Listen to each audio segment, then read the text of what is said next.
Para nuestro segundo conversatorio le damos la bienvenida a Lina Meruane, Azriel Bibliovich y Néstor Rosanía, quienes hablarán de Israel-Palestina y esos 30.000 kilómetros donde todos son combatientes y víctimas. Lina Meruane es una destacada escritora y doctora en literatura con una obra que abarca 2 colecciones de relatos y 5 novelas traducidas a 12 idiomas. Sus ensayos exploran temas como el cuerpo, la enfermedad, el feminismo y la cuestión palestina. Ha sido galardonada con premios como el Iberoamericano de Letras José Donoso de Chile, Metrópolis Azul de Canadá y Cálamo de España. Además, ha recibido becas de prestigio como la Fundación Guggenheim en Estados Unidos y la DAAD en Alemania. Actualmente enseña escritora creativa en la Universidad de Nueva York. Azriel Bibliovich, sociólogo, periodista y escritor, se ha destacado como profesor en la Universidad Nacional de Colombia y ha sido miembro fundador de su Escuela de Cine y Televisión. Con una amplia formación académica, ha recibido premios como el Premio Nacional de Periodismo Simón Bolívar y la Medalla al Mérito Académico de la Universidad Nacional. Sus obras han sido traducidas al danés, italiano, holandés y alemán.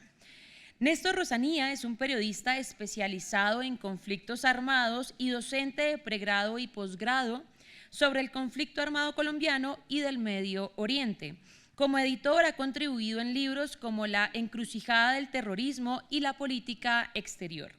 Además, dirige viajes de voluntariado a campos de refugiados saharauis y ejerce como corresponsal en medios nacionales e internacionales. En este auditorio, Lina Meruane y Azriel Bibliovich conversan con Néstor Rosanía acerca de las circunstancias históricas y geopolíticas, la catástrofe humanitaria y los peligros de una confrontación cada vez más amplia y degradada luego de la abrupta reactivación del conflicto en Medio Oriente a fines de 2023. Sin mayores esperas, damos inicio a este conversatorio. Bueno, muy buenas tardes, buenos días, perdón, para todos y todas. Sin lugar a dudas, hablar del conflicto palestino-israelí es uno de los conflictos más complejos del mundo. Yo cubro Medio Oriente, de por 4 o 5 días estoy viajando a África a cubrir el conflicto de los saharauis, pero es que el conflicto palestino-israelí es otro nivel del conflicto. Ahora, hay un gran problema que tenemos y es que nosotros vivimos internos y en un bucle del conflicto armado colombiano. Decía un expresidente que Colombia es el Tíbet latinoamericano porque solo hablamos de nosotros mismos. ¿Qué vemos en televisión todos los días? Las disidencias, los paramilitares, el narcotráfico, y han pasado generaciones que solo hablamos de nosotros mismos y nos encerramos, y por eso decían que somos el Tíbet latinoamericano. Conclusión, el colombiano promedio no entiende qué pasa en Medio Oriente y lo que hace es que intenta asimilar sus lógicas para darle una interpretación a lo que pasa en Medio Oriente. O sea, el colombiano promedio no sabe qué es el mundo suní, los chiitas, lo que pasa en Siria, lo que pasa en Irak, Afganistán, el Estado Islámico. Son categorías de análisis y de un conflicto completamente diferente. El conflicto palestino-israelí, hemos llegado a esto, que se le ha intentado dar una interpretación que es una guerra entre la izquierda y la derecha, porque es nuestra forma de entender el mundo. Entonces, que como Duque apoyaba a Israel es de derecha y Petro apoya a la izquierda a los palestinos, entonces los palestinos son de izquierda. Primer gran mito. Hay palestinos de derecha y muy de derecha, como hay gente de Israel que es de izquierda y es muy de izquierda. Segundo mito, les voy a plantear rápidamente unos mitos para dar el contexto de esta conversación. Segundo, que esto es un conflicto religioso, como si fuera el conflicto entre los judíos contra los musulmanes. No es un conflicto religioso, pero se ha intentado vender así. Tercero, que estamos frente a un conflicto y vean que esto lo decían mucho, de árabes contra judíos. ¿No? Hoy la comunidad árabe, muchos países de la comunidad árabe son más cercanos a Israel que los mismos palestinos, o sea que no es un conflicto árabe-judío, que es un conflicto que tiene un piso a partir de la narrativa del pueblo elegido, la tierra prometida, y lo que se ha dicho es del derecho internacional, y esto es clave y seguramente lo hablaremos con nuestros compañeros, es que la narrativa religiosa no es creadora de derecho. Todas las religiones son igual de válidas e igual de importantes y todas las religiones, el cristianismo, el budismo, el hinduismo y la que ustedes planteen, tienen una narrativa sobre su descripción de la vida y de la muerte. pero desde el derecho internacional público eso no puede ser creador de derecho. Y eso es clave, porque entonces no romperíamos toda la arquitectura legal internacional por darle paso a una narrativa religiosa. Entonces, hablando de estos mitos, vamos a empezar a compartir con nuestros colegas y vamos a intentar llevarlos de la mano de alguna manera para que ustedes no se sientan perdidos en esto. Porque si solo arrancamos del 7 de octubre para acá, se van a sentir muy perdidos del contexto. Entonces, la idea es que hagamos primero un contexto con los compañeros y a partir de ahí empecemos a avanzar para que ustedes vayan entendiendo la complejidad de este conflicto. Les cierro con esto. Yo dicto conflicto armado en Medio Oriente aquí en la universidad, dicto el conflicto palestino-israelí y les digo a mis estudiantes, que hay varios acá, yo solo les voy a dictar el resumen del conflicto. ¿Saben cuánto se demora el resumen del resumen? Se demora 7 horas, solo el resumen. Entonces, ahorita vamos a estar 1 hora con hora y media acá. Entonces, es para decirles, este conflicto es muy grande, muy largo. Obviamente nos van a faltar muchos temas por tocar, pero vamos a intentar de alguna manera llevarlos para que ustedes vayan entendiendo la lógica del conflicto palestino-israelí. Entonces, cada uno, ¿cuál va a ser la metodología? Cada uno de nuestros invitados va a hacer una introducción, yo acabo de hacer la mía. Ellos van a hacer una introducción breve, de contexto, y aquí lo importante es que, digamos, Lina, que viene, digamos, pintémoslo así de esta manera para que lo entiendan rápido, representa a la comunidad palestina, ¿no? Azriel, representa a la comunidad judía y ustedes van a tener 2 narrativas acá, así de sencillo. Y en esta introducción ya van a ver que hay 2 narrativas sobre un mismo hecho y ustedes van a empezar a ir tejiendo lo que va a pasar. Entonces, paso 1, la introducción de ellos. Paso 2, yo tengo unos temas acá y vamos en carrusel rápidamente, pregunta, respuesta, para que esto sea rápido. Y paso 3, viene la ronda de preguntas para que ustedes intervengan, vayan preparando sus preguntas a medida que vayan escuchándolos. Y paso 4, nos vamos porque ya son las 12:30. Listo, nos vamos a almorzar. Listo, entonces, querida Lina, bienvenida y dale, la palabra es tuya. Va a empezar Ariel, que venía más preparado que yo. Vale, Ariel. Bueno, muchas gracias. Para mí es un placer siempre. ¿Ahora sí? Ahora sí. Es que bailo muerdo, que es el problema del micrófono. Para mí siempre será grato volver a la Universidad Externado de Colombia, en la que trabajé como asesor del rector Fernando Inestrosa cuando la universidad celebraba sus primeros 100 años de vida. En esta ocasión vuelvo a las aulas como invitado de la Feria del Libro de Bogotá para dialogar con la escritora Lina Meruane, que para mí es un placer porque he leído sus obras y sé que es una escritora de quilates, ha sido premio Sor Juana Inés de la Cruz, y con el profesor Néstor Rosanía, que además conoce el tema y lo enseña aquí. Debo empezar diciendo que es un tema terriblemente doloroso, cargado de resentimientos, odios y desconfianzas, que es para los 2 pueblos que habitan entre el Jordán y el mar.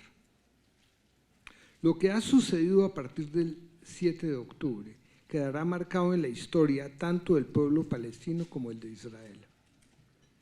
Permítanme enfatizar que son 2 pueblos que habitan dentro del mismo territorio. Por lo tanto, ambos merecen tener un Estado y vivir uno al lado del otro.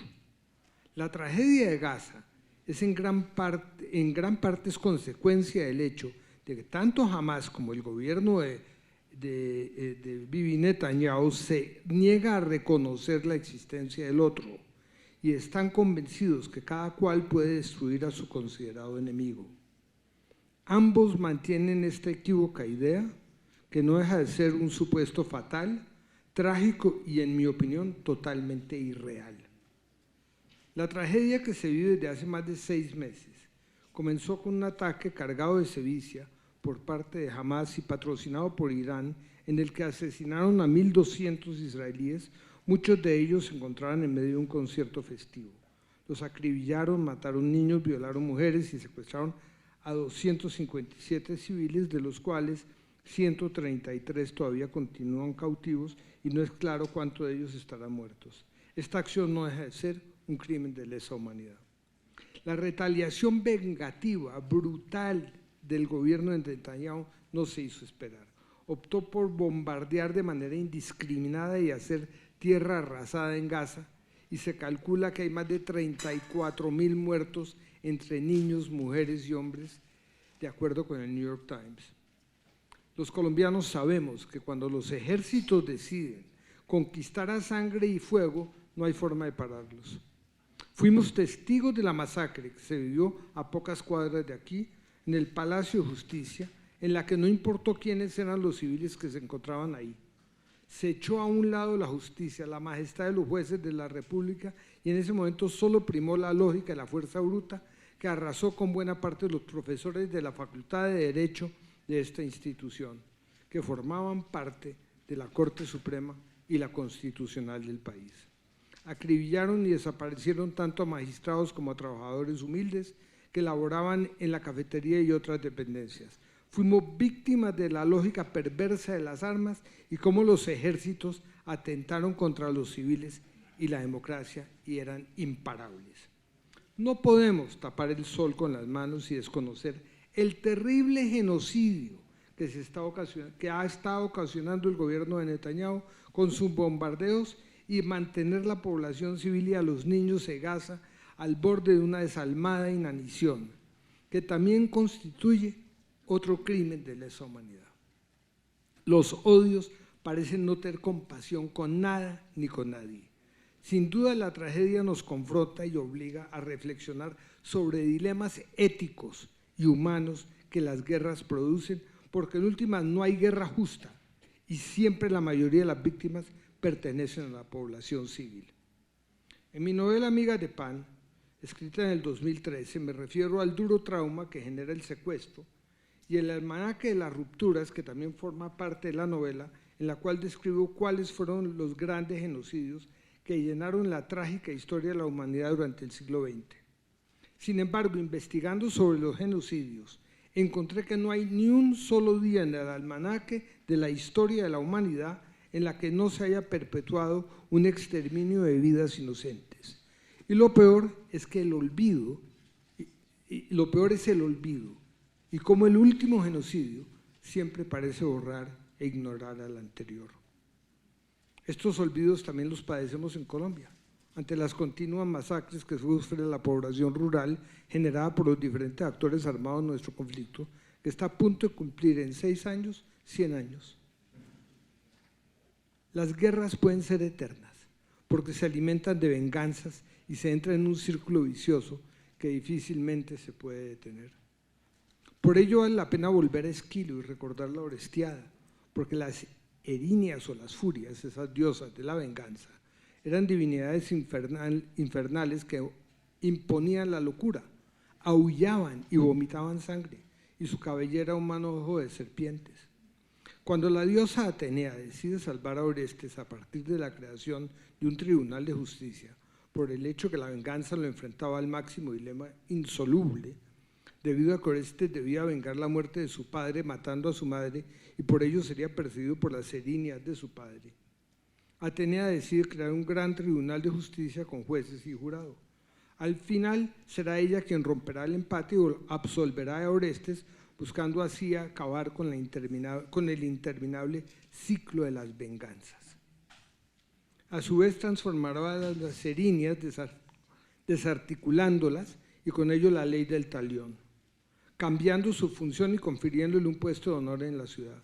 Pero también deberán dejar la maldad y comenzar a dialogar con los ciudadanos y transformarse, volviéndose gentiles, y se vestirán con túnicas y renunciarán a toda venganza.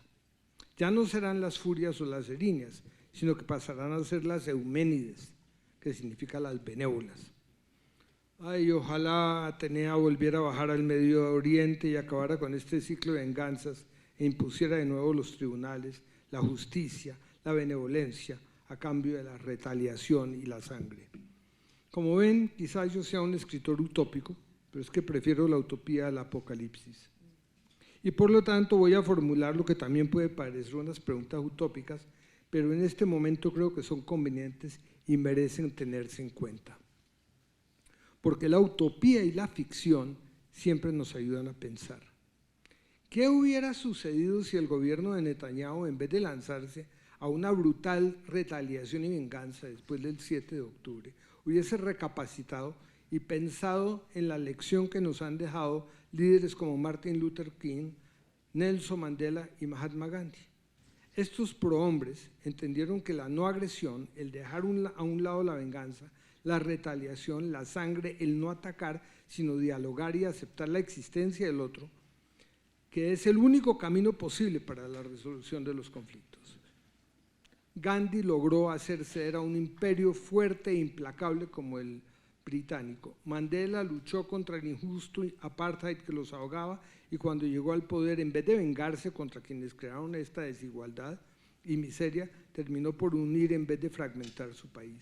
Y Martin Luther King, con sus sueños y la no violencia, acabó siendo el gran líder y héroe de los derechos civiles en Estados Unidos. Hasta hoy continúan sus sueños y discursos resonando. Nadie duda que Israel es un país militarmente fuerte, con un ejército y un armamento implacable. Pero como bien lo explicaron King, Mandela y Gandhi, el dilema en últimas no es de fuerza, sino ético.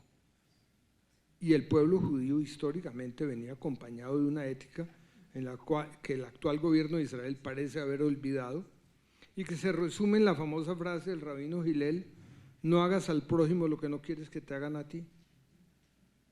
Este mundo lleno de crisis y guerras, en cada esquina y a punto de estallar, con unos líderes cuestionables de lado y lado, en donde priman los fundamentalismos religiosos, con sus odios y resentimientos, tanto por parte del gobierno encabezado por Netanyahu, con sus colonialistas mesiánicos asesinos, así como Hamás con su reprobable celebración del martirilogio que solo conduce a, comillas, la muerte como forma de vida, como bien tituló uno de sus libros de ensayos el lúcido novelista David Grossman sobre este conflicto que ya cumple 76 años. No existe solución, no existe otra solución que la de los dos estados entre el mar y el Jordán. Primo Levi, en su libro Si esto es un hombre, nos recuerda que generalmente estamos convencidos que nuestras acciones siempre las hacemos de buena fe, pero que las acciones del otro, el enemigo, siempre son producto de la maldad y la mala fe. Este prejuicio nos conduce inevitablemente a la deshumanización del otro, que nos permite atentar contra la vida sin mayores remordimientos. Por ello insiste Primo Levi que debemos comprender que la naturaleza humana es compleja, porque nadie es totalmente bueno ni totalmente malo. Nuestra condición termina por ser intrincada y en últimas es una mezcla de bondades y maldades que forman parte de todo ser humano. Por ello resulta fundamental que nos miremos, nos encontremos en el rostro del otro, como bien lo señalaba el filósofo Emmanuel Levinas, para reconocernos en nuestra compleja condición de seres humanos y empezar a romper con los estereotipos y odios. Solo así vamos a empezar a abrir los caminos de la convivencia. Vale la pena recordar que la paz no se hace con los amigos, sino entre enemigos. Y la paz puede ser fría, pero lo importante es que persiste y sobreviva, como la que se ha mantenido entre Egipto, Jordania e Israel desde hace más de 3 décadas. Si se continúa en la lógica de las venganzas, la represalia y la guerra, solo se conquistará la paz, pero la de los muertos, no la de los vivos, que es la que en últimas merecen ambos pueblos. Muchas gracias.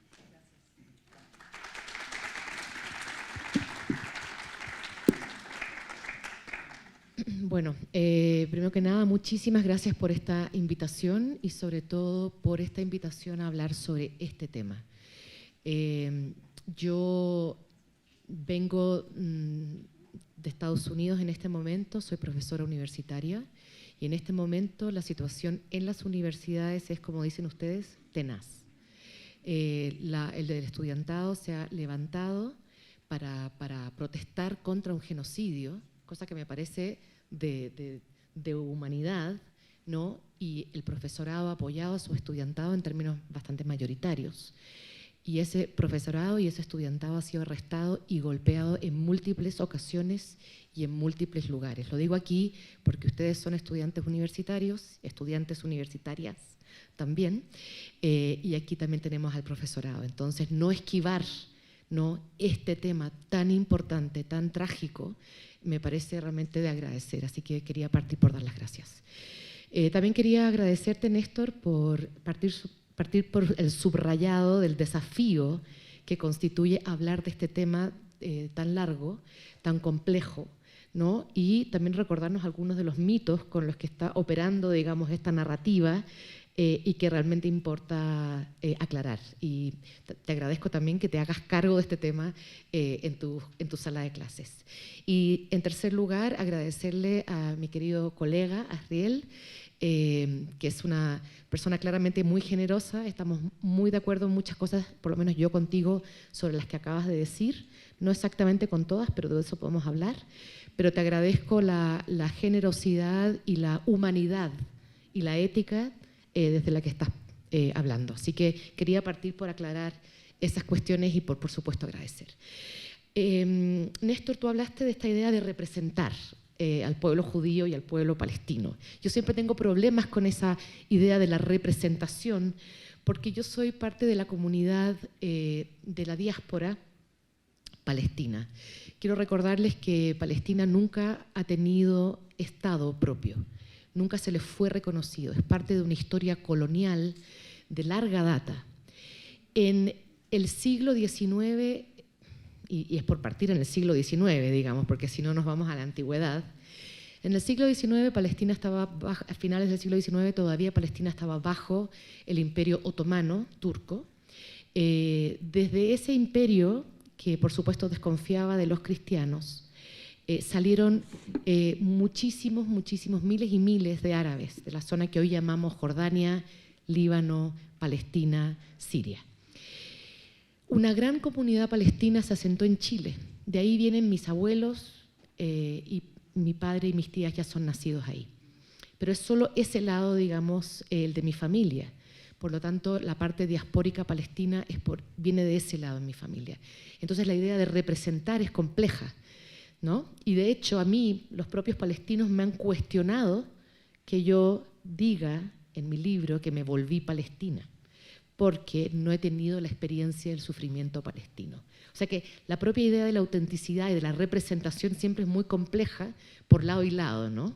Y entonces uno siempre se termina preguntando ¿y quién soy yo? Pero esa es otra pregunta de la que no vamos a hablar hoy.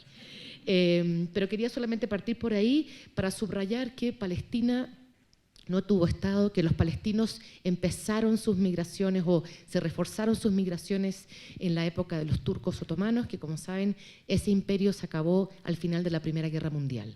A partir de ahí toma el territorio el imperio británico, lo que se llamó el mandato británico, y ese mandato, les quiero decir, ese mandato le impidió por ley a muchos de los palestinos que habían salido, le impidió regresar. A veces pensamos que es Israel el que impuso esa ley, es que hay una ley previa y tú me corregirás si estoy equivocada. Pero los británicos ya consideraron que los palestinos eran árabes y que volvieran a otro lado, ¿no? Entonces eso dificultó muchísimo el retorno de muchos palestinos que entonces, antes de la creación del Estado de Israel, quisieron volver. Ese mandato británico le prometió a los palestinos, por un lado, que tendrían Estado, y también le prometió a los judíos que tendrían Estado. Ahí empieza, digamos, el conflicto, el problema, ¿no? No voy a entrar en detalles porque para eso tienen ustedes las 7 horas del resumen de Néstor si están en su clase. Pero digamos que ahí hay un problema que es básico y es que los palestinos al día de hoy, desde hace un siglo de esa promesa o más de un siglo de esa promesa, todavía no tienen un lugar que llamar propio en términos de derecho internacional. Y que Israel, como país con pleno derecho, ha impedido a los palestinos tener, en el contexto del derecho internacional, donde ellos tienen voto y los palestinos no lo tienen. Eso me parece que es importante decirlo ya, porque si no todo parece que es un problema como de terrorismo contra el Estado de Israel. Es que el problema es que hay un problema anterior y que tiene que ver todo con la historia colonial de la que nosotros como latinoamericanos también sabemos bastante. Es una historia colonial y una intervención de las grandes potencias en la decisión o en el devenir histórico de naciones sin poder. Entonces quería partir por situar, digamos, este problema como un problema de ocupación a lo largo de varios imperios coloniales o de varias naciones ocupantes. Eso por un lado. Segundo, quería decir que, en efecto, yo también condeno el ataque de Hamás, ¿no? Porque, por supuesto, hay que condenar el asesinato. Pero también hay que decir, y esto salió en la prensa al inicio de octubre, que para sorpresa de mucha gente, no mía porque yo había estudiado ya este problema, ¿quién reforzó a Hamás en esa zona? Pues fue el propio Estado de Israel. Y esto no lo digo yo, esto está en la prensa, en el New York Times. Israel pone dinero para el fortalecimiento de Hamás porque hay otro poder en Palestina. Está el poder cristiano, ¿no? Que lleva un dirigente que realmente hace mucho tiempo que no ha ido a elecciones, entonces ahí hay otro problema, que es Abbas, y luego está el poder musulmán. Para dividir para reinar, dice el dicho, entonces para dividir esos poderes, Israel empezó a ponerle más y más dinero a Hamás a través de Qatar. Entonces eso ya es un problema, porque ¿quién financió a ese grupo de guerrilla, de resistencia, que no reconoce al Estado de Israel? Pues fue el propio Israel. Entonces ahí tenemos una paradoja brutal. Entonces, por supuesto, no es que jamás fuera un grupo confiable, no es que hubieran prometido que nunca iban a atacar, ¿no? Y en efecto atacan, y entonces ¿qué hace Israel? Responde de manera violenta y, como se ha dicho tanto en la prensa, desproporcionada. ¿Qué significa desproporcionado? Pensemos en el lenguaje. Es que ¿cómo se va a deshacer Israel de Hamás si Hamás habita el bajo mundo, el subterráneo de la tierra gazatí? Entonces, ¿quiénes son las víctimas de ese ataque? Es la sociedad civil palestina, que por supuesto mucha de ella apoya a Hamás porque es el grupo que los defiende, es el grupo que los protege supuestamente, ¿no? Ahora los ha puesto en riesgo. Pero digamos que es muy complejo pensar este problema. Entonces, la sociedad civil palestina está siendo exterminada. Israel siempre ha querido tomar esos territorios y eso es una oportunidad para tomar la zona de Gaza, que ha sido, si ustedes miran el mapa de lo que fue la Palestina histórica, del trazado del primer Estado israelí, de lo que pasó en la guerra del 67 y de lo que ha seguido ocurriendo con la expansión ilimitada e ilegal de los asentamientos en territorios palestinos, verán que Palestina se ha ido reduciendo cada vez más y que Gaza se ha ido convirtiendo en una franjita de tierra que realmente es una cosa oprobiosa. Entonces, tenemos un Estado ocupante que es Israel, que ha tomado la tierra, que ha ido empequeñeciendo el territorio palestino, que ha ido imposibilitando la solución de los dos estados, porque para poder generar una solución de dos estados, el propio Israel tendría que sacar todos sus asentamientos de miles y miles de israelíes que actualmente viven en el territorio palestino, donde es ilegal que hayan construido. Imagínense la complejidad de este problema, ¿no? Más o menos lo voy a dejar ahí, pero quiero solamente decir que lo que está ocurriendo al día de hoy es un genocidio. Es un genocidio, es ilegal. Han muerto más de 34.000 personas porque no sabemos cuánta gente hay debajo de los escombros. Y además no solamente están muriendo de hambre muchísima gente y muchísimos niños, es que el daño que ya se ha hecho por la falta de comida y la falta de agua a esos niños significa un daño cognitivo irreversible. Quiero decirles también que el control de la frontera, de ese cerco de Gaza, lleva mucho tiempo. Israel ha controlado siempre el acceso de la comida, siempre el acceso del agua, y no ha habido manera en que ningún tipo de presión, por llamarlo de alguna manera, porque es menos que presión, haya obligado al Estado de Israel de permitir la entrada de esos miles de camiones apostados fuera de sus fronteras. Entonces, quiero decir que esta situación es muy, muy grave y por eso es muy difícil hablar de esto sin nombrar a ciertos grupos, ¿no? Y sin culpar, porque es que realmente hay culpas aquí, ¿no? Hay respuestas legítimas, pero también hay muchas culpas aquí. Y eso dificulta muchísimo, y ustedes me perdonarán cuando me ven vehemente, pero realmente me cuesta no ponerme vehemente y emocionarme cuando pienso en lo que está pasando con esa población. Muchas gracias.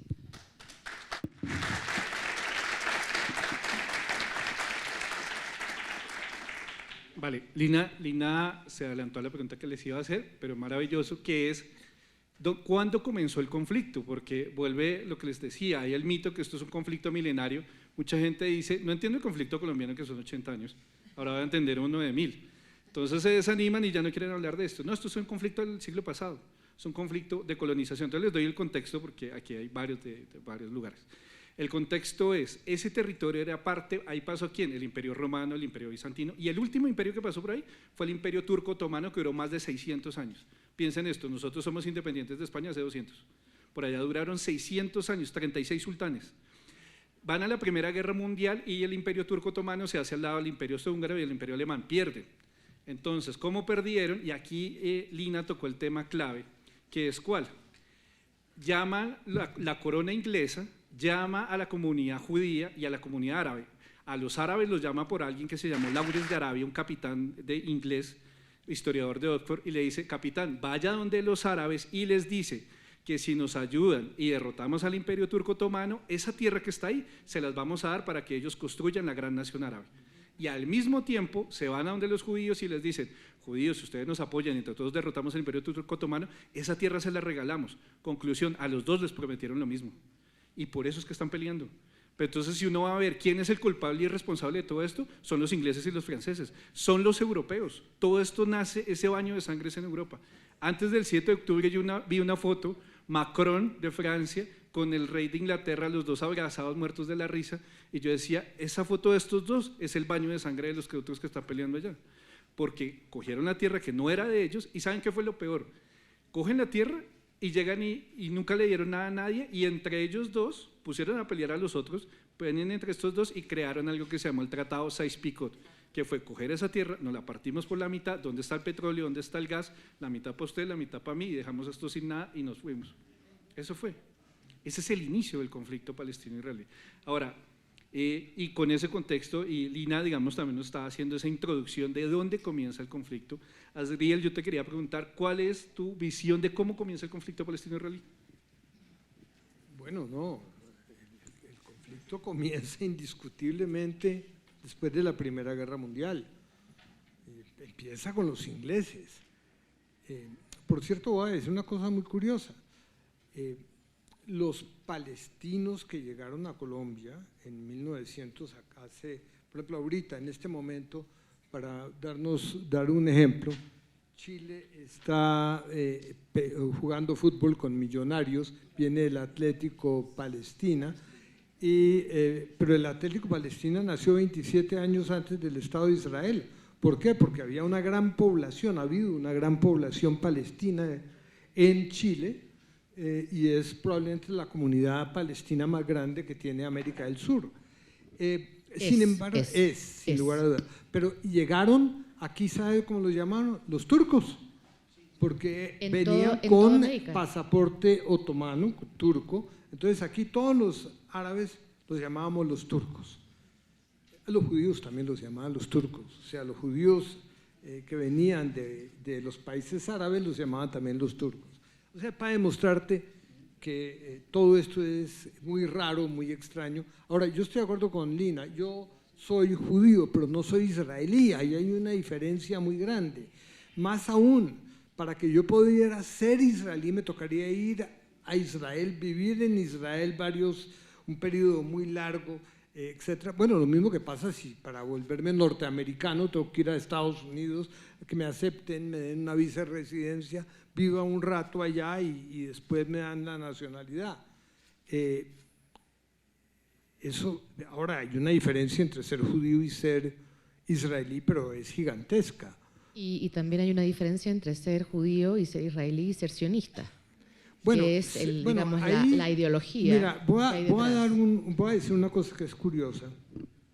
También, de nuevo, el sionismo es mal interpretado, porque hay judíos que son no sionistas, hay judíos que son sionistas, y hay judíos que realmente el sionismo, ¿qué fue? Fue el movimiento que creó el Estado de Israel. Si yo llegara y dijera como colombiano, yo formo parte, yo soy de la gesta libertadora, dirían, usted es ridículo, hermano, la gesta libertadora ya pasó, aquí lo que pasa es que tenemos un país llamado Colombia y en la gesta libertadora la que hizo Bolívar. y en la que estuvo Santander y en la que estuvo…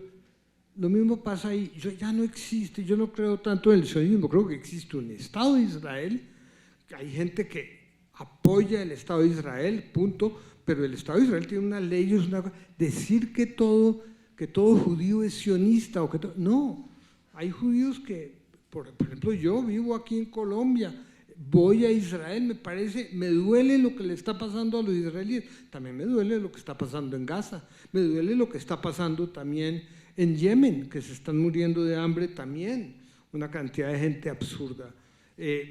O sea, uno como ser humano debe tener una cierta empatía con el otro, una empatía normal, pero ahí también hay que entender que esto es un conflicto realmente muy enredado y que lleva es como una milhoja, con miles de capas encima y además, y además llena de sangre, que es lo que es terrible de esta situación. Bueno, la verdad es que no me voy a poner a marcar fechas e hitos porque ya creo que lo hice un poquito y creo que está bastante clara, digamos, el devenir, digamos, de este conflicto y los actores fundamentales de este conflicto.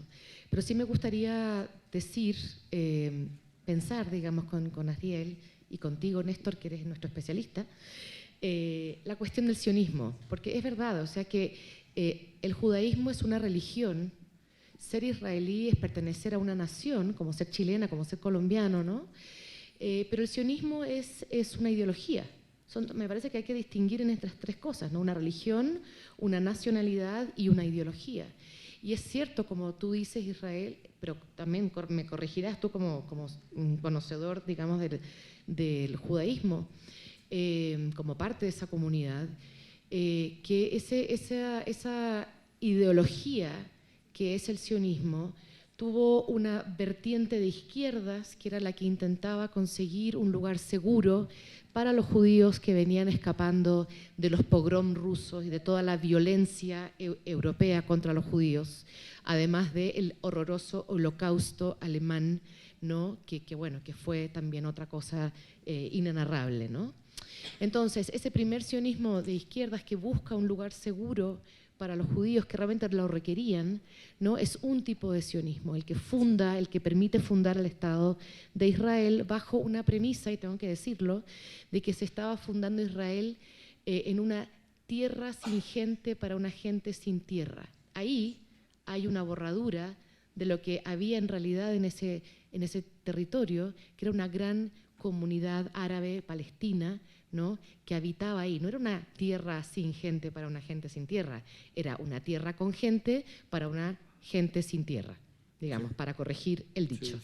Dicho, digamos, de un líder sionista, no me acuerdo ahora mismo el nombre, y repetido por Golda Meir, que fue una de las primeras ministras de Israel, ¿no? Sí. Entonces, habría que partir por ahí.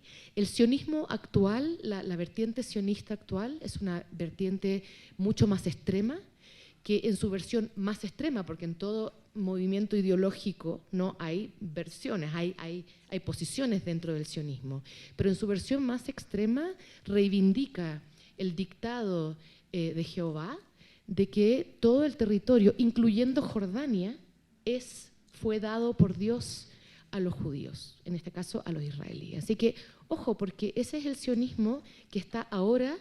Esa vertiente del sionismo es la que está ahora en el poder en Israel, ¿no? Donde, si ustedes se fijan en las redes o donde quieran, encontrarán unos dichos alucinantes para gente que está en un gobierno y que sigue estando en el gobierno, como por ejemplo, acabemos con el problema palestino, tiremos una bomba atómica sobre Gaza, dejémoslos morir, y una serie de cuestiones que tendrían que ser condenadas por su falta de humanidad. Claro. No estoy diciendo que tú digas esto, no. Estoy sencillamente hablando con mi vehemencia que no puedo evitar, así que no te estoy criticando a ti. Pero lo que quiero decir es aclarar que hay un sionismo que es el que está en el poder, que el que está tomando las decisiones en este momento, que es lo más radical que podamos pensar. Esto es una, sí. Digamos, para darle contexto a lo que nos plantea Lina, es lo siguiente.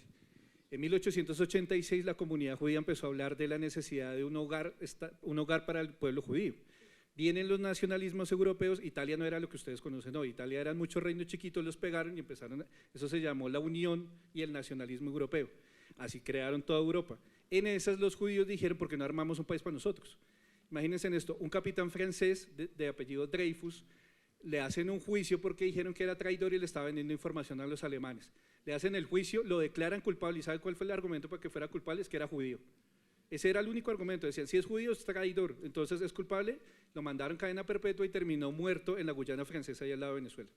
El capitán Dreyfus, la historia del capitán Dreyfus, hay un periodista como ustedes, investiga la historia y dice, no puede ser que estén acusando gente solo por la religión. ¿Cómo se llamó el periodista? Teodoro Herzl. Y Herzl lo que hace es que hace una investigación y dice, es necesario construir un hogar para el pueblo judío, un país para el pueblo judío, y escribe un libro que se llama Sobre la cuestión judía. El tipo propone el Estado judío, propone 4 lugares donde se podría crear el Estado judío.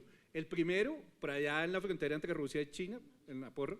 El segundo, en Argentina. Él decía que en Argentina podría haber quedado Israel. Perdóname que te interrumpa un segundito, eso no lo propone él, eso es parte de los congresos sionistas mundiales posteriores.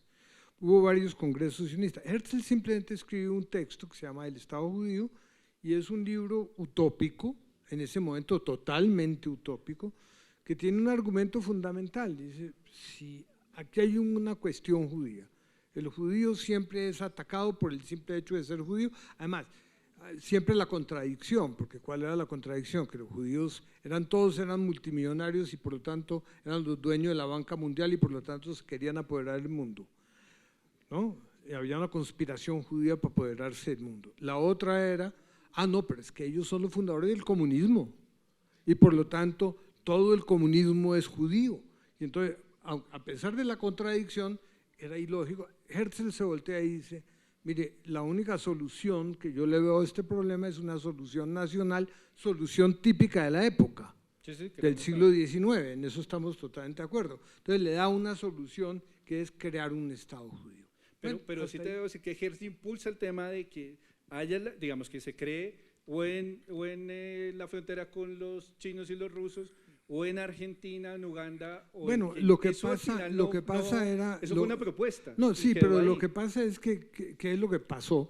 Ahí, sí, era… ¿Cómo? En Kenia, Uganda, Argentina y Rusia, China. Yo sé que fue Uganda, sé que fue Argentina, sé que fue Chechenia. Bueno, había varias propuestas.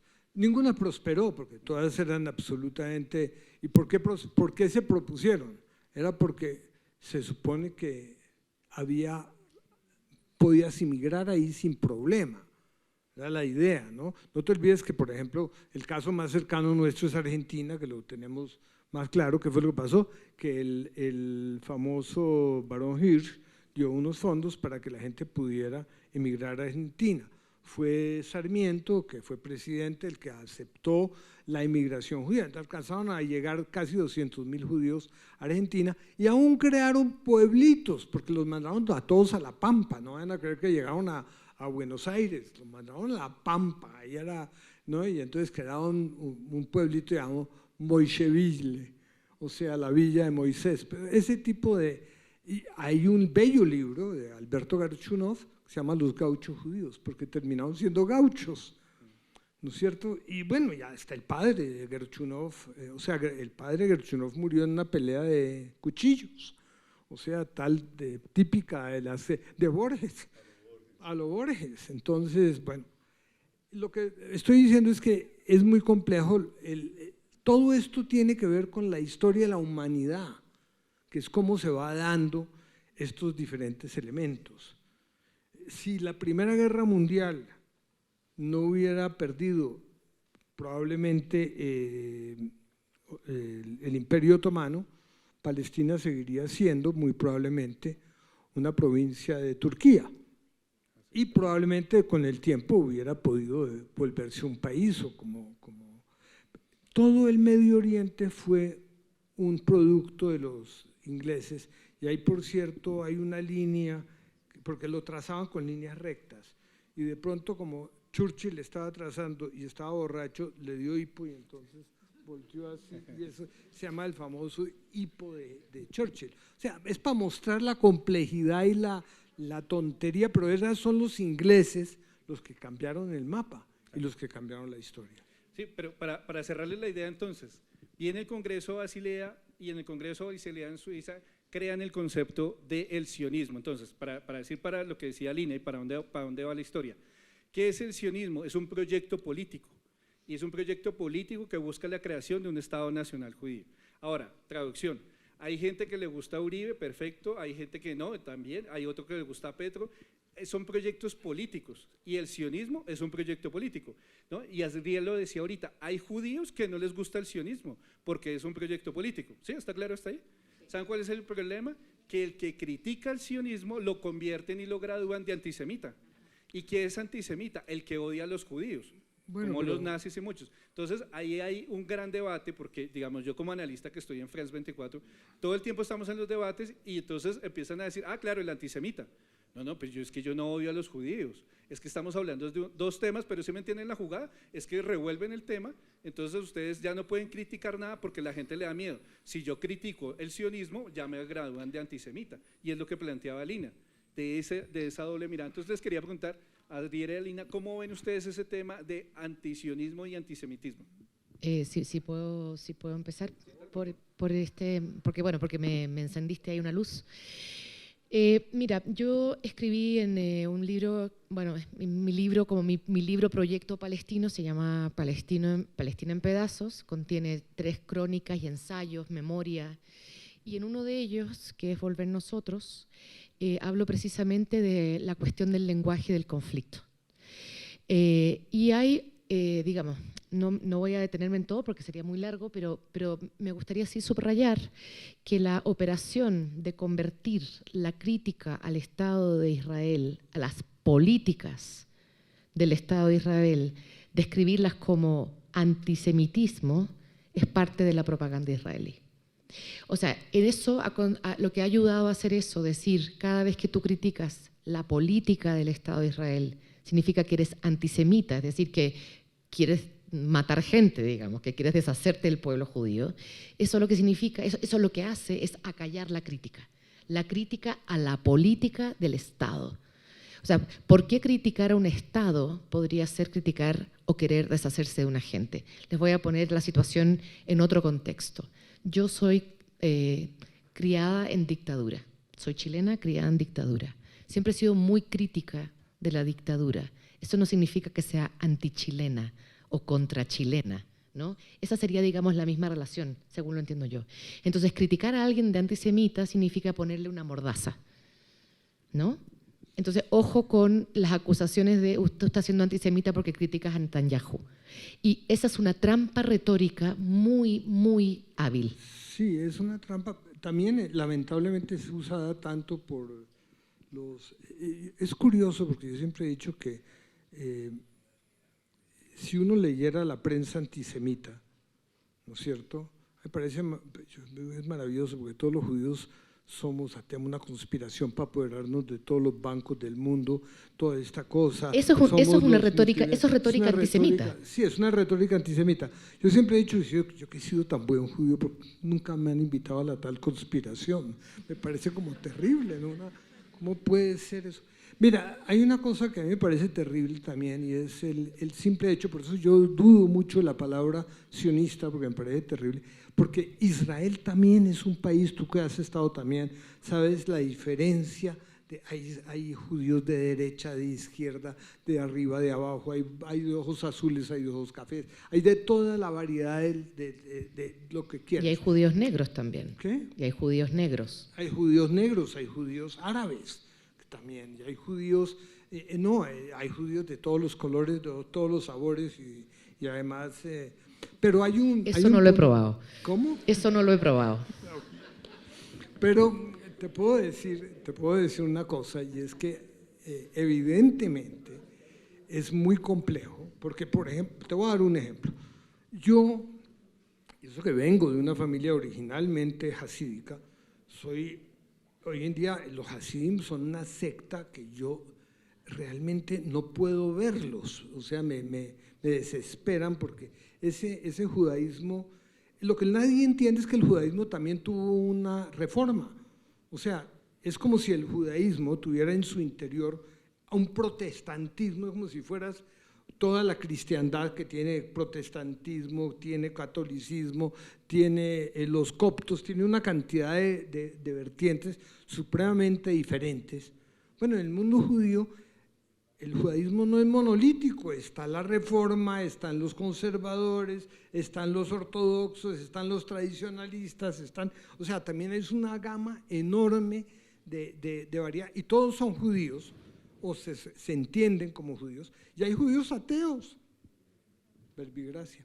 Pero el caso es que de todas maneras el ser judío te da todas las opciones del mundo también. Lo es mismo una que cultura, ser árabe, lo mismo es que lo ser mismo árabe. que ser árabe. Sí.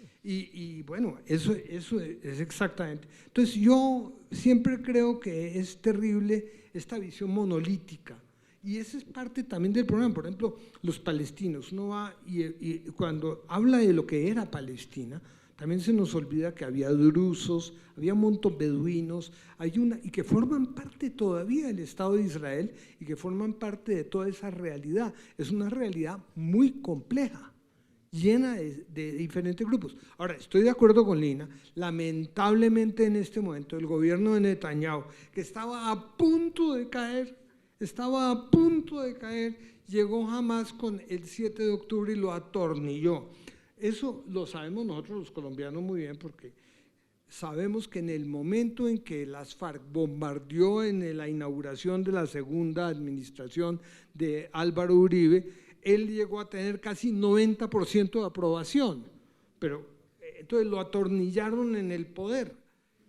Y eso es lo que ha pasado con Netanyahu, lo han atornillado en el poder, y esa es la tragedia más grande que está viviendo Israel en este momento, porque estaban a punto de tumbarlo, él estaba a punto de tumbar las cortes, cambiar toda la lógica interna del Estado, y de pronto lo apuntalaron, o sea, lo atornillaron en el poder.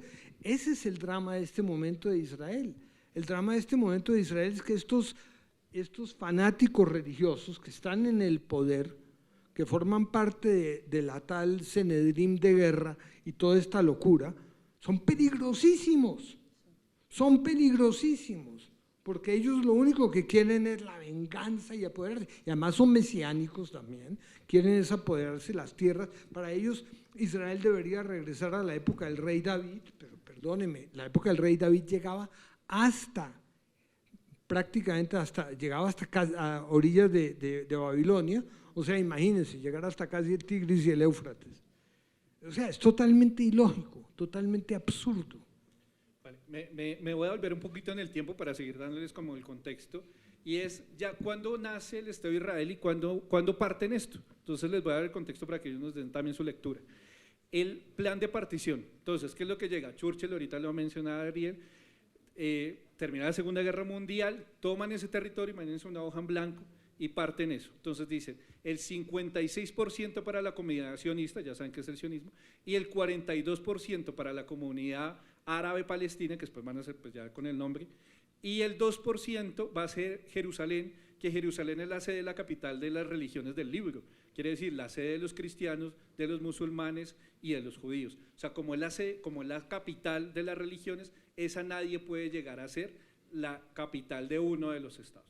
Y partieron eso ahí, y eso se llama el plan de partición en 1947. Y presten atención a estas fechas. El 14 de mayo del 48, Israel dice y se promueve como la independencia. Hagan de cuenta, el 20 de julio de ellos es el 14 de mayo. El 15 de mayo se va lo que decía Lina, el mandato británico sale, los ingleses bajan la bandera y se van. El 16 de mayo comienza la guerra. Y comienza la guerra del 48 y nos vamos a la Primera Guerra, y después nos vamos de guerra en guerra por todo el siglo XX. Sí, claro, son 5 países contra Israel. Y todas las peleas eran más o menos 4 o 5 contra 1 y ganaba el 1. Y en cada vez que ganaban, Israel ganaba más territorio. O sea, pasó del 52 hasta que llegó al 78, casi hasta el 100. Van a venir, o sea, en cada guerra, o sea, esto está haciéndoles un mega resumen para poder hablar, llega hasta el punto de que ya la comunidad internacional, Naciones Unidas, saca resoluciones y le dice, Israel, usted no tiene que entregarle a cada uno lo que le ha venido quitando en el camino. Y sobre todo hay un tema que es el que quiero que, pues ya Lina no lo ha comentado, vino un fenómeno que se llamó la Nakba. Es importante que ustedes se vayan con este dato. ¿Qué es la Nakba? Es la salida de los palestinos de sus territorios. Los sacaron porque estaban ahí, ya salieron. Ahora, ¿cuál es el problema de la Nakba? Nunca pudieron regresar a sus territorios y hay una resolución de Naciones Unidas que dice que es el derecho al retorno del pueblo palestino. Lina está acá porque es la hija de la Nakba, ¿no? Sus papás, digamos, sus abuelos son. No, Tu abuelo. por no incurrir Sí, en digamos, falsedad. La migración la de mis generación. abuelos es una migración bajo el Imperio Otomano. Mi abuelo nunca pudo regresar por el mandato otomano. británico. Pensé Por el que- mandato británico en el 36. Pensé que eras de Nakba. No, no soy Nakba. Acá en Bogotá hay varios Nakba, pues se llaman así, ¿no? Entre ellos se dicen Nakba. En la 45 Concepto hay un restaurante de un palestino es Nakba. Y él dice, mi abuelo salió en una Nakba y nunca pudimos regresar. Entonces, ¿saben cuántos es la diáspora hoy? Que Lina decía el nombre. Se dice que son 5 millones de palestinos que están dando vueltas por el mundo porque nunca pudieron regresar a los territorios. Entonces, este contexto de la Nakba es para preguntarles a ustedes cuál es su visión sobre el tema del retorno del pueblo palestino en un escenario probable de una negociación. Bueno, déjame decir, en primer lugar, la Nakba se contabilizan más o menos 700.000 personas, que es lo que pasa en el año 48, que fue donde se siente que Israel también participó de sacar. También es cierto que los mismos países que invadieron, o sea, que empezaron la guerra con Israel, le dijeron a los palestinos, si ustedes los vemos ahí, los vamos a considerar cómplices del Estado judío. En fin, ahí hay una cosa muy compleja y es muy difícil realmente establecer con claridad, gran claridad, qué fue lo que pasó. Uno de los grandes problemas que estaba diciendo Lina con toda la razón es que el gobierno de Israel ahora está compuesto por dos emigraciones que fueron muy complejas, que es una de los judíos rusos y la otra de los judíos árabes. Eso no se tiene en cuenta. Los judíos árabes eran 600.000 que fueron expulsados de los países árabes con el nacimiento del Estado de Israel. Esa gente le perdió todas sus propiedades, igual que lo mismo que pasó con lo de los palestinos, en su época lo perdían todo, estos también lo perdieron todo. Gran parte de los odios que yo hablaba tiene que ver con esto, con el hecho de que todos se sienten víctimas y todos son víctimas a la hora de la verdad de unas circunstancias muy adversas y muy complicadas. Entonces, ¿qué pasa? Estos judíos árabes no quieren saber nada de los árabes, ¿no es cierto? Y es un problema. ¿Qué hicieron ellos? Son la ultraderecha del Likud. Entonces, ahí tienes tú uno de los grandes problemas. Luego vienen los judíos rusos, que odian el comunismo, y entonces son también de derecha y formaron la ultraderecha también. Por eso pasó el gobierno de Israel en ese periodo, pasa de ser un gobierno de izquierda dominado por los laboristas a ser un gobierno de derecha dominado por estos países, por los judíos árabes, por los judíos rusos y con toda esta población que alimentó la derecha israelí. Es una derecha lunática, en mi opinión, y estoy totalmente en desacuerdo con ese gobierno, me parece que es terrible. Ahora, de nuevo, por más de que hubiera grandes protestas por parte de los judíos de izquierda y por los liberales y por toda la cosa, tratando de tumbar el gobierno de Netanyahu, pues es un gobierno respaldado por una población muy fuerte y eso tiene el país totalmente polarizado. Colombia siempre es un gran ejemplo de la polarización y de todo lo que ha pasado, por eso uso los ejemplos colombianos para mostrarlo, porque creo que Colombia nosotros somos como un experimento, ¿sabes, Lina? Este país, nosotros hacemos todo antes, todo lo malo nos pasa a nosotros primero. Vivimos ahora con el narcotráfico que no hemos podido solucionar, el mundo entero quiere solucionar el problema del narcotráfico, nosotros llevamos años tratando de solucionarlo, no encontramos caminos. Y estamos tratando de hacer la paz. O sea, el conflicto colombiano realmente, si lo contamos, como yo creo que empieza en 1930 con la ley de tierras, quiere decir que estamos a 6 años de 100 años de conflicto y no hemos sido capaces de llegar a nada. Así que… pero te doy la… Sí, no, volviendo al tema de la Nakba, que me interesa, y perdón la corrección que te hago, pero me parece importante, digamos, situar las cosas como son.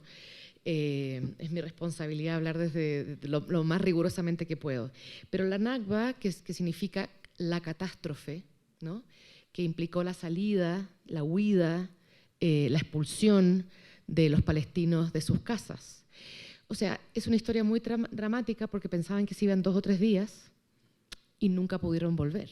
Y gente que tenía sus casas, su familia, sus cosas, salieron, digamos, por la puerta de sus casas con la llave, guardaron sus llaves, ¿no?, y terminaron viviendo en refugios en Jordania, en el Líbano y en muchos lugares. Tú decías, sí, también los judíos fueron expulsados de sus tierras, pero la diferencia es que los judíos expulsados llegaron a algo que se llamaba un país, Israel.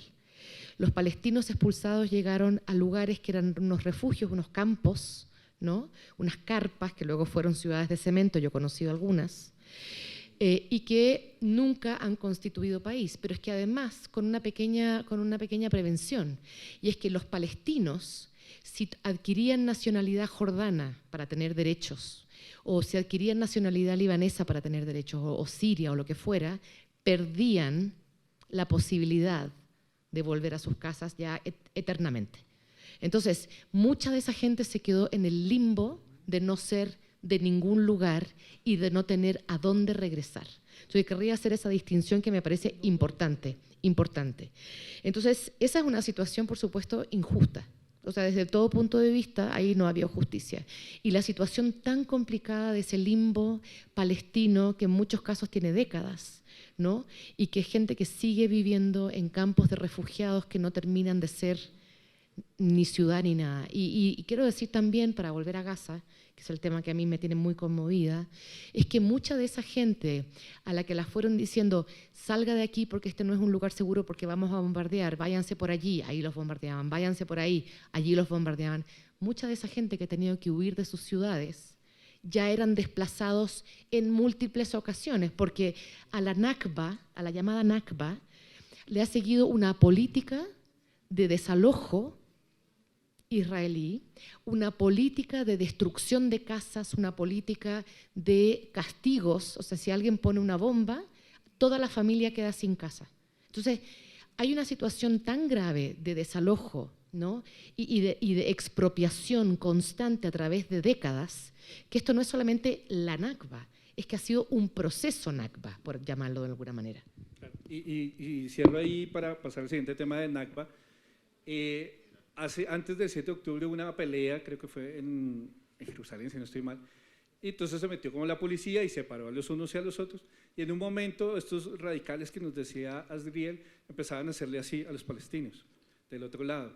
¿Esto qué significaba? Que venía la segunda Nakba, ¿no? Y ese era el miedo, la segunda va a venir. Pues dolorosamente, y lo acaba de decir Lina, el conteo hoy es que ya han salido más de 1 millón de palestinos que han salido de sus casas y que están viviendo fuera de las casas. O sea, los conteos son 750.000 cuando salen en la Nakba, pero lo que dice Lina no fue que fue un momento y paró, es que en el camino la Nakba ha seguido viva. Y pues ahorita ya salieron 1 millón de personas, que es lo que ha denunciado la UNRWA y Naciones Unidas. Entonces, para ya acercarnos ya más al 7 de octubre, ya con este contexto que tenemos, les quería preguntar, y para hablar del tablero geopolítico, de lo que está pasando, ¿cómo ven ese tablero de actores, ese tablero en términos de países que respaldan? El papel de Estados Unidos, el papel de Irán, Qatar, Egipto en la negociación. Entonces, cada uno que si nos da su visión, ¿cómo ven ese tablero de alianzas actualmente? ¿Comienzo? Bueno, en primer lugar yo creo que ya se destapó un poco lo que estaba pasando, lo que se veía, porque con el bombardeo de Irán a Israel es evidente que Irán había estado apoyando, todo el mundo sabía que estaba apoyando a Hamas, que había apoyado directamente a los Houthi y estaba apoyando a Hezbollah. Esto es realmente, el drama es horrible porque cada vez, esto es como que le da una vuelta a la tuerca. Entonces, esto es una tragedia donde permanentemente se le da una vuelta adicional a la tuerca. Lo que uno nunca imaginaba era que la tuerca podía tener tantas vueltas, pero se sigue dando vuelta y sigue habiendo problemas y sigue un conflicto que parece no tener fin.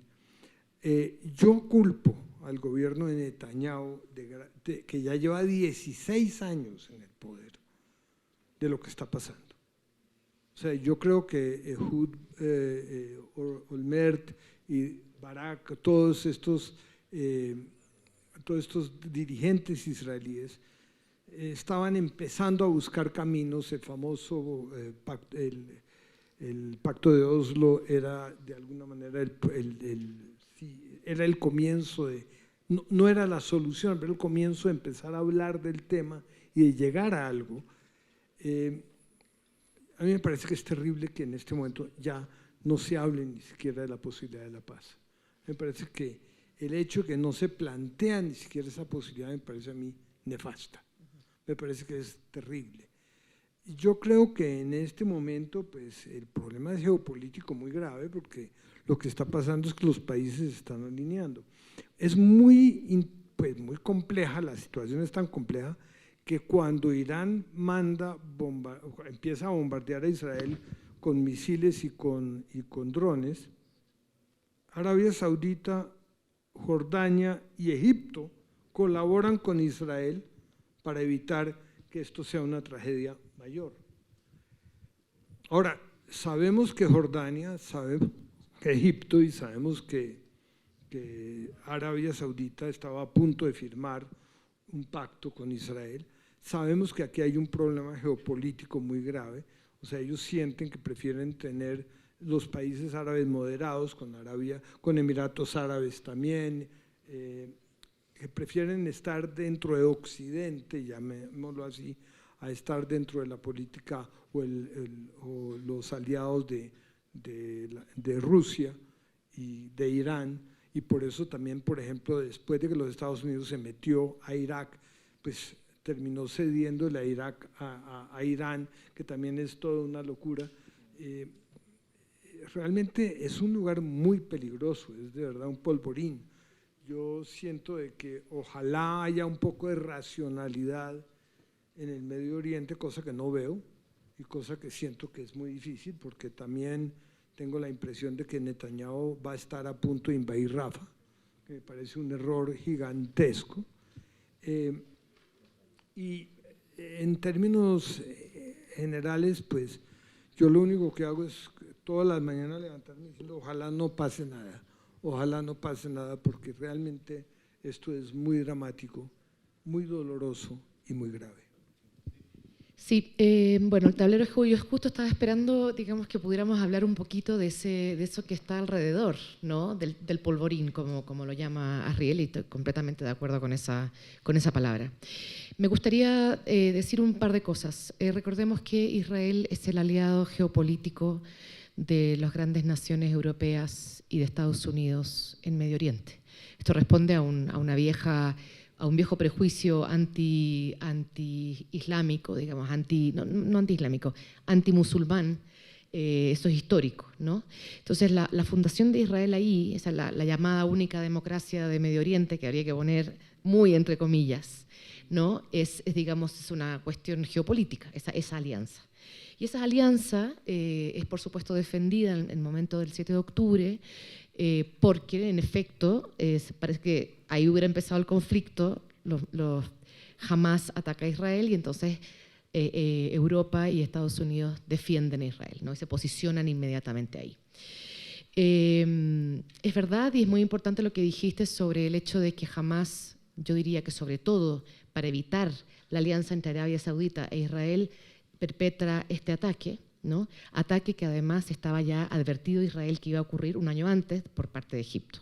O sea que también ahí es muy, muy complejas todas estas relaciones. Pero sí, en efecto, hay detonantes, digamos, que son geopolíticos para que haya ocurrido ese ataque de Hamas, y el ataque de Hamas a su vez detona la respuesta de Occidente en defensa de Israel. hay un par de elementos que son muy importantes. Estados Unidos tiene una gran población judía, mucha de ella es muy pro-israelí, muy pro-sionista, por ocupar el término que yo defiendo el uso de ese término porque me parece importante subrayarlo. Y entonces Estados Unidos, que se acerca a unas elecciones, se ve en la situación de apoyar también a Israel porque Biden necesita los votos. O sea, eso también es una realidad de la política, de la realpolitik. Por otro lado, Alemania tiene una vieja deuda con Israel y es porque Alemania fue el país que masacró a 6 millones de judíos y algunos gitanos y algunos otros disidentes, ¿no? Esa deuda histórica ha hecho que Alemania desde el fin de la guerra haya entregado muchísimo dinero a Israel, ¿no? para ayudarlo a construir esa nación y luego para sostener, digamos, su armamento, etc. También es verdad que Alemania siempre le ha dado algo de dinero a Palestina, pero en desproporción. Entonces, ¿qué está pasando ahora? Que Alemania ha impedido todas las manifestaciones a favor de Palestina, pero a unos niveles que me encantaría poder tener tiempo para contarles, pero no voy a tener, con verdadera presión ante los intelectuales, castigando ya 5 veces a 5 autoras, 2 filósofas y 3 autoras de narrativa, quitándoles premios ya otorgados por defender la causa palestina.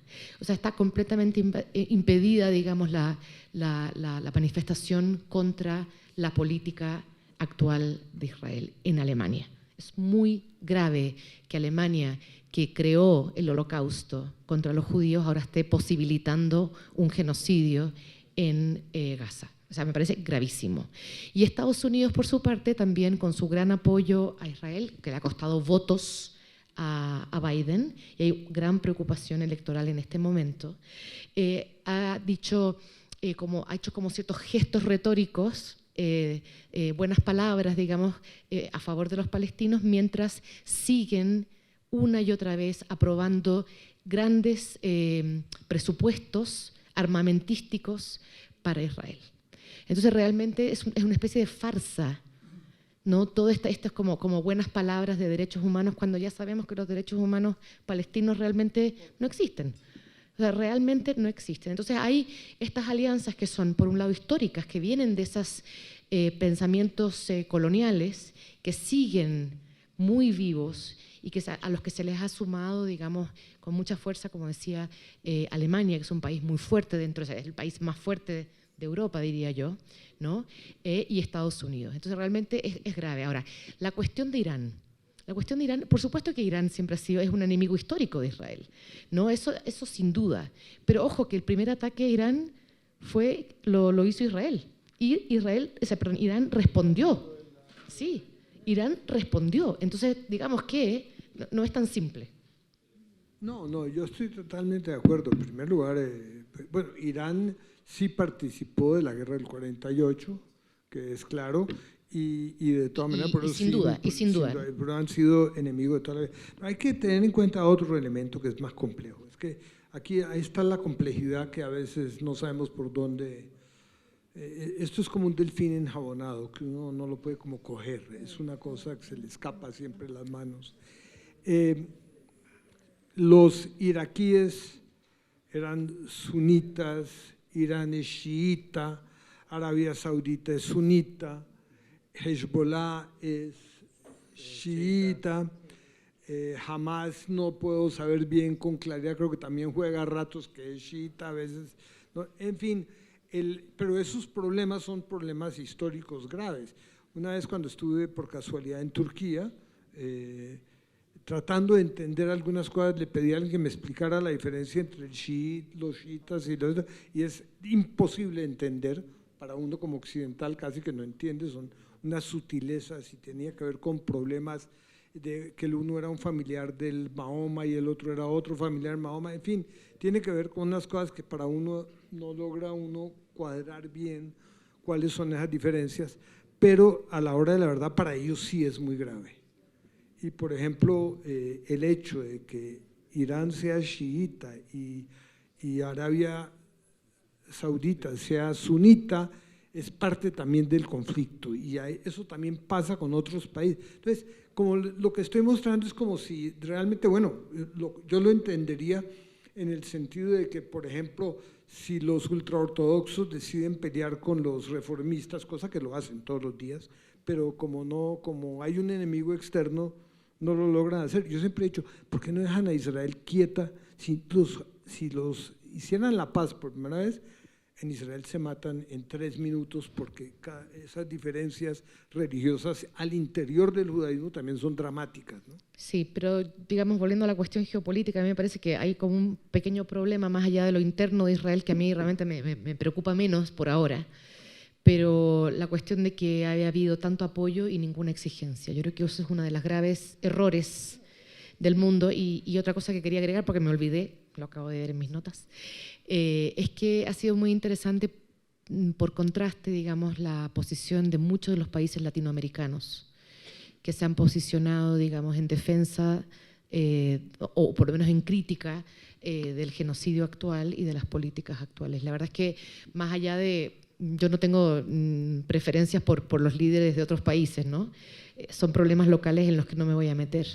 Pero sí me parece importante que, digamos, más allá, por encima de las políticas locales, haya habido manifestaciones explícitas de crítica, ¿no? Y de subrayar que lo que está sucediendo es un genocidio. Palabra que, por cierto, no se puede decir en Estados Unidos. No se puede decir en Estados Unidos la palabra genocidio. A mí no me cabe la menor duda que es un genocidio. Y hay una cosa, por ejemplo, nuestro presidente ha apoyado a los palestinos. Pero es un apoyo de palabra. Pero es mucho más de lo que han hecho otros. Bueno, pero te voy a decir una cosa. No lo digo en defensa de Petro, que a mí Petro… Sí, pero te voy a decir una cosa. Petro ha hecho todo, pero Petro sabe bien que Colombia recibe 1.500 millones de dólares por parte de Israel, o sea, que le compra productos colombianos. Y solamente Colombia exporta 200 y pico millones. Aún más valiente de hacer eso, siendo que tiene que si la economía de aquí depende. Lo que pasa es que aquí los militares tienen negocios de armamento muy fuerte con los israelíes. Claro. Y si Israel llegara a decirle a Colombia, que vive en tensiones siempre con Venezuela y con su… Si Israel le dijera a Colombia, no te vuelvo a dar ni un solo repuesto de los Galil, de los aviones, de no sé qué, Colombia se queda sin armamento. No, bueno, se lo podría comprar a otro país, digamos, sí. No es el único país que produce armas. Sí, pero lo que pasa es que todo el stock en este momento, bueno, estamos en… Lo que estoy tratando de decir es que es muy fácil apoyar así, pero ¿por qué se queda callado con lo otro? Es decir, yo te sumaría, digamos, para cerrar, porque tristemente teníamos, mejor dicho, el papel de Naciones Unidas, el papel de Colombia, el tema del armamento, qué pasaría, son un listado de temas que teníamos ahí. Creo que ya el tiempo no nos va a dar. Mónica, se me perdió, Mónica. Cerramos ahí, pero solo una última, muy rápida, porque ya se acabó el tiempo, solo una chiquitica, y es cómo, porque es la base de esto, cómo han visto el papel del periodismo cubriendo el conflicto palestino-israelí, en breve.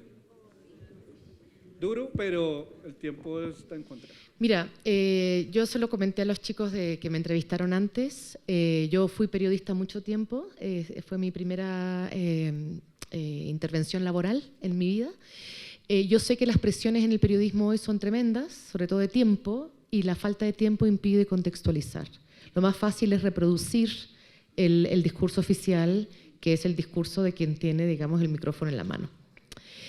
Entonces, el lugar del periodismo ha sido complejo, ha respondido muchas veces a los intereses nacionales, pienso en el New York Times, bueno, no en el Guardian, porque el Guardian ha sido mucho más moderado, pero sí ha sido un lugar bien complicado. Ahora, la diferencia hoy en relación al pasado es que están las redes sociales y que los ciudadanos tienen las cámaras en sus manos. Y eso ha permitido, digamos, matizar un poco las versiones oficiales de lo que está ocurriendo con otros relatos, ¿no? Eso me parece importante. Me parece también importante subrayar que sí es difícil ahora mismo cubrir esta información, entre otras cosas, porque algo así como 200 periodistas han sido asesinados en Gaza y además la prensa internacional no ha sido permitida al interior de Gaza. Eso, por supuesto, es una táctica de guerra. Estoy totalmente de acuerdo con Lina, sí, es muy dramático, ha sido muy criticado el gobierno de Israel exactamente por no permitir que la prensa extranjera entre. Lo que pasó, por ejemplo, con este World Kitchen es muy diciente, que solamente cuando unos extranjeros son asesinados, inmediatamente empieza a entrar más comida, empieza a entrar otra cosa. O sea, todo esto ha sido una tragedia y a mí me parece que el gobierno de Israel, de verdad, el gobierno de Netanyahu ha manejado pésimamente todo y además, ¿por qué? Porque si dice ser un país democrático no debería tener ningún miedo a la prensa, entonces ¿por qué prohíbe la prensa extranjera? Entonces, he ahí uno de los puntos y estoy totalmente de acuerdo contigo. Bueno, queremos agradecerle a nuestros invitados, un debate maravilloso de altísimo nivel.